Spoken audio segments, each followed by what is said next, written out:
Welcome to A More Perfect Region. I'm your host, Jeff Webster, co-chair and senior advisor at the Pittsburgh Futures Collaborative. The Pittsburgh Futures Collaborative is a nonprofit working to make southwestern Pennsylvania the first region in the world where every individual can reach their full potential and thrive. On A More Perfect Region, we're talking with collaborators and innovators working towards a more perfect region. This week, we're joined by Lee Haller, Chief Information and Performance Officer for Pittsburgh Water. Lee oversees the organization's technology service and public affairs teams and leads systems-wide performance improvement efforts, from strategic planning and performance metrics to the Safe People, Safe Water improvement system.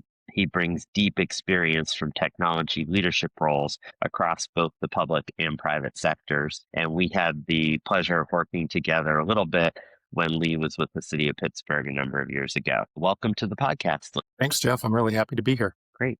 Well, let's start out with what has been your partnership so far with the Pittsburgh Futures Collaborative? Sure. I think this dates back to maybe mid 2024 when you were working at the city of Pittsburgh with leaders there, and our CEO, Will Pickering, became aware of the Pittsburgh Futures work with the city of Pittsburgh and kind of brought that back to me and other leaders at the organization and said, do you think that this is something that we could do here at Pittsburgh Water and take advantage of some of the benefits that the city is seeing?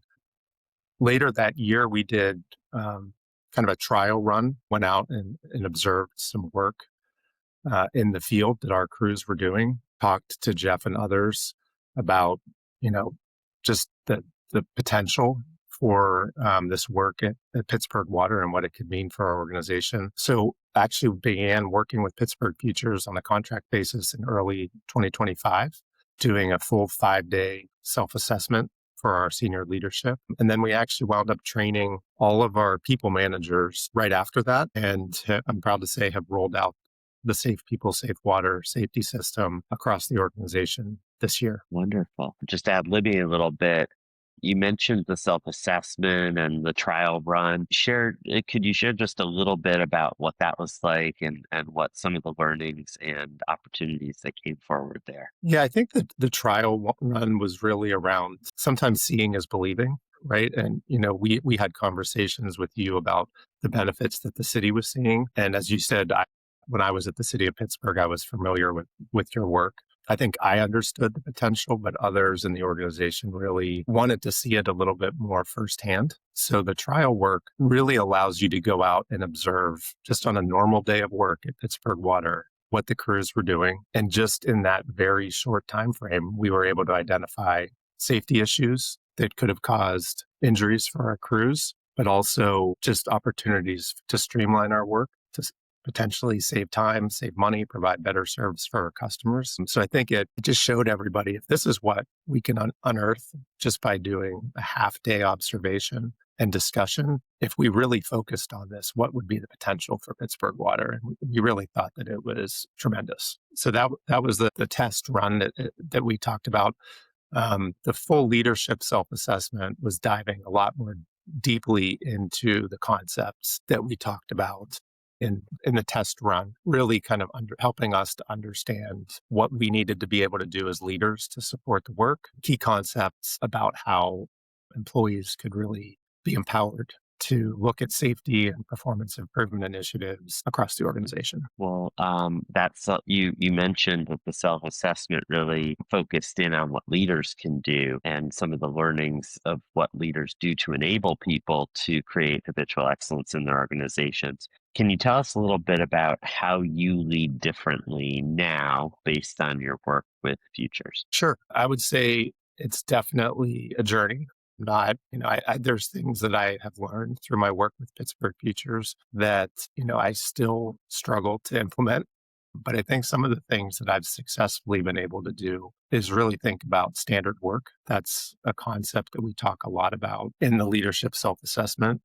So just having a standard approach to the work that I do and understanding leadership and the role that I play in the organization as work. It's something that helps to support my team, and it's really important. So For example, every Monday morning, the first thing that I do is look through our safety system to see what issues have been reported across the organization to see if there's anything that I can learn to apply to my team. And I also look at our metrics dashboard to make sure that I'm understanding what's currently happening in the organization on some of the critical metrics that we've decided that we want to be able to track. So I think that's one thing is the standard work. The other thing is that sometimes as a leader, I think when you're in conversations, you can tend to think you know the right answer. And so you kind of come to a discussion with others on your team or across the organization with a predefined idea about how to solve an issue. And I think through our work with Pittsburgh Futures, I've really tried to take a step back and allow others in the organization to speak up and to offer their suggestions, explain what they think would make the most difference, and really ask some of those probing questions so that I'm not the one that's kind of taking the air out of the room. And that creates so much for people to be able to innovate themselves and learn to solve problems themselves. And we've definitely seen that in the work at Pittsburgh Water, which really leads to we do all of that to create value.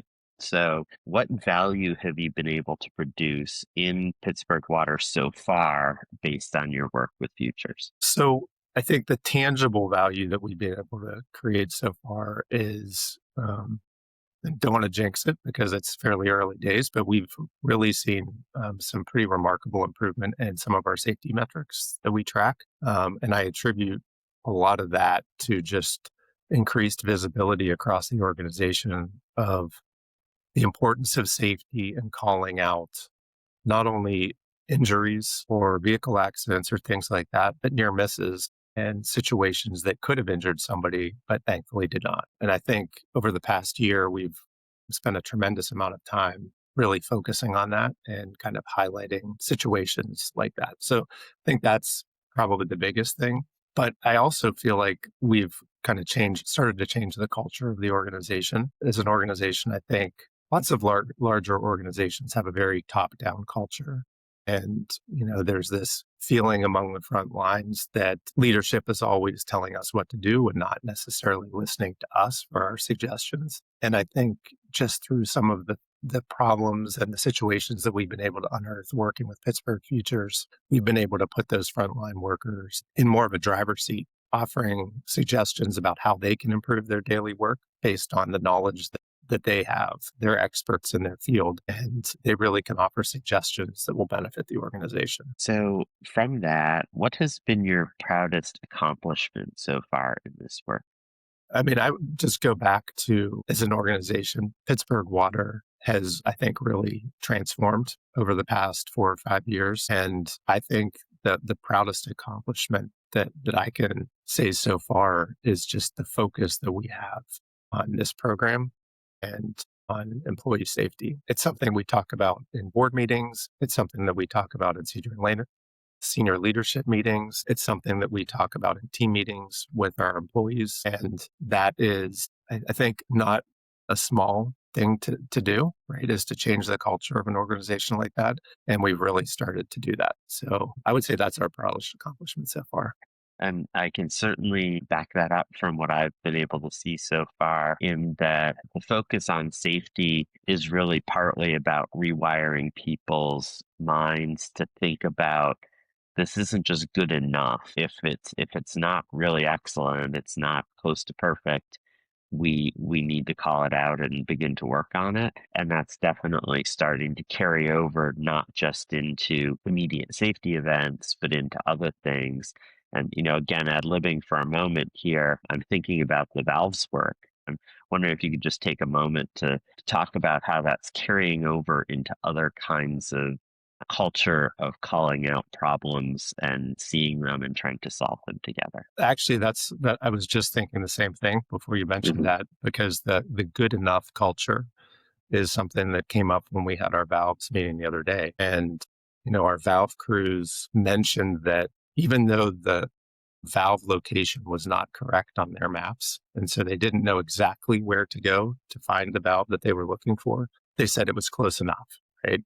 This isn't the worst I've seen. And I think that just really showed how employees over the years have just become used to things not being great or being a challenge for them. And so they kind of don't even notice when things could be better and things could make their work easier. And in the case of the valve work, it's so critically important to our mission to deliver safe, reliable water to our customers. If our crews can't find valves in the field quickly, they can't isolate a break and fix a water main leak. And so customers are out of water for a longer period of time. So, the opportunities, I think, are tremendous for our organization to more quickly complete that work, but it has a direct impact on our customers because they are out of water for a shorter amount of time. And, that should be part of our mission. Absolutely. And, we, from some of the mentors that we've learned from, the idea that, customers should expect to have their needs met all the time,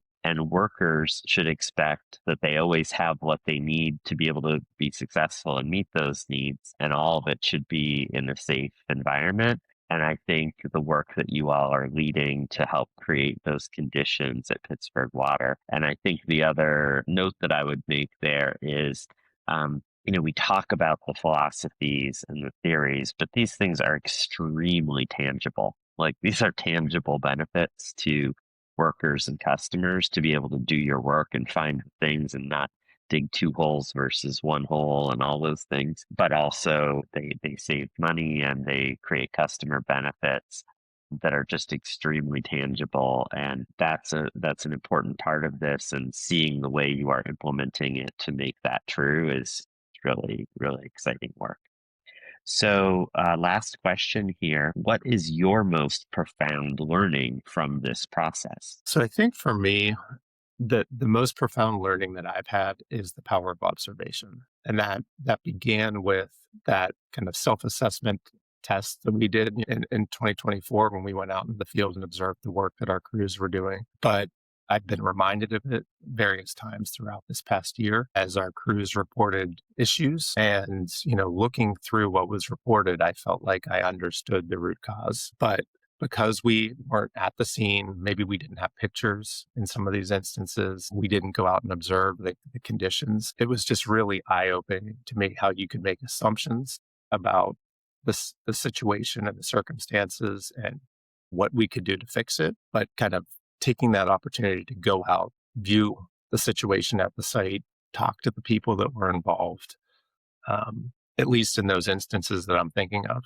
led us to a very different place. And I think that's just a really important thing for me to try to continue to remember, is that power of observation and really talking to the frontline folks that were involved. Yeah, absolutely. And we're so looking forward to continuing the journey with you and helping water move through this process even further so that more value can be created. No, I think you're right, particularly between the city of Pittsburgh and Pittsburgh Water.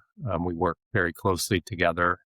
The city manages the right of way, and we are frequently having to work in the right of way. And there's a lot of, obviously, impact that we have from our work, tearing up streets, rerouting traffic. So there's a lot of opportunity if we can streamline that work together to make benefits for the citizens. And I think there's other regional organizations as well, other utilities that do similar work to Pittsburgh Water within the right-of-way, and, other organizations like Alcosan that manages the region's sewer infrastructure. I think there's a lot of opportunities if we're all kind of thinking about these same leadership concepts to make benefits for the great good of the region. We're extremely excited to work with the mayor-elect and the incoming administration and you to make those kinds of changes. Thank you so much, Lee, for joining us.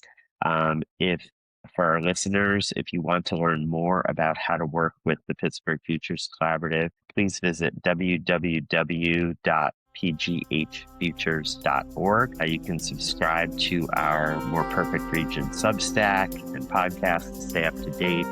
We also have a page on LinkedIn. Again, thank you, Lee. Thanks so much for the invite, Jeff. I really enjoyed it.